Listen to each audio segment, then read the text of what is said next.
Hi guys! Gandang umaga! For today's video, ayan na, ang bilis maglakad ng mga babae dito sa France.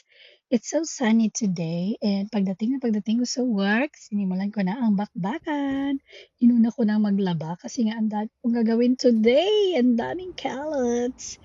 And this is, naghatid ako ng aking alaga papuntang school after lunch. At ganito ang view nila pag mainit ang weather. Nagkakain lang sila sa restaurants. And this is the end of the day kasi nga bakasyon na kaya sobrang daming mga bata. Dito kasi sa France, for every 2 months nila sa school, meron silang 2 weeks vacation. That's every 2 months. Ang sarap ng buhay, no? Sana all, ganyan.